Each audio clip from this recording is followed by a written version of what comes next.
నమస్తే అండి. ఇప్పుడు తాజా రాజకీయ పరిణామాలు అయితే అనుక్షణము కూడా మారుతూ వస్తున్నాయి. అయితే ప్రముఖంగా వైఎస్ఆర్ కాంగ్రెస్ పార్టీ తరపున 11 మంది రాజ్యసభ సభ్యులు ఉన్నారు. అయితే వారిలో ఇప్పుడు మోపిదేవి వెంకటరమణ, బీద మస్తాన్ రావు ఇద్దరు ఆల్రెడీగా పార్టీకి రాజీనామా చేశారు.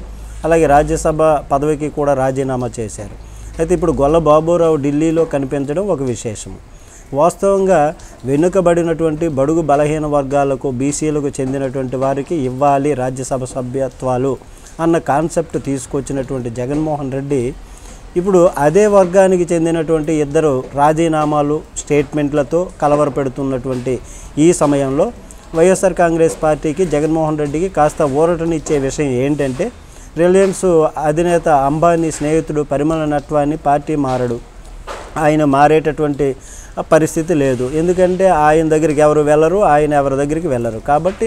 అలాగే వైవి సుబ్బారెడ్డి ఆయన బంధువు కాబట్టి ఆయన మారడు. విజయసాయిరెడ్డి పార్టీ మారే ప్రశ్న లేదని ఆయన చెప్పడం జరిగింది. అయితే బీసీ నేత ఆర్ కృష్ణయ్య గారు కూడా పార్టీ మారను, ఒకటే పార్టీలో ఉంటాను, నా స్టాండ్ నేను కమిట్మెంట్ అదే విధంగా ఉంటానని చెప్పడం జరిగింది. అలాగే అయోధ్య రామరెడ్డి కూడా పార్టీ మారే ప్రసక్తి లేదని చెప్పుకొచ్చారు. అయితే ఇప్పుడు మేడా కూడా చెప్పేశారు పార్టీ మారే ప్రశ్న లేదని. కాబట్టి వైసీపీకి ఉన్నటువంటి రాజ్యసభ సభ్యులలో 2 వెళ్ళారు, 6 ఉంటున్నారు.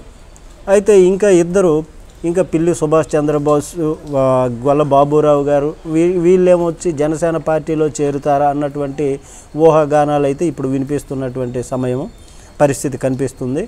ఏం చేస్తారో చూడాలి. ఇంకా పరిమళ నట్వాని పార్టీ మారే ప్రసక్తి లేదు కాబట్టి ఈ విధంగా ఉంది. ఇంకా జగన్మోహన్ రెడ్డి గారికి అయితే ఇది ఒక భారీ ఊరట అని అయితే చెప్పొచ్చు. ఏదేమైనా కానీ పడిలేచే కెరటం లాంటి స్వభావం కలిగినటువంటి జగన్మోహన్ రెడ్డి కాబట్టి పడిలేచేటటువంటి విధంగా ఉంటాడు ఆయన అని సర్వత్రా వినిపిస్తున్నటువంటి విషయం. దీనిపై మీ కామెంట్ తెలియచేయండి. నమస్తే.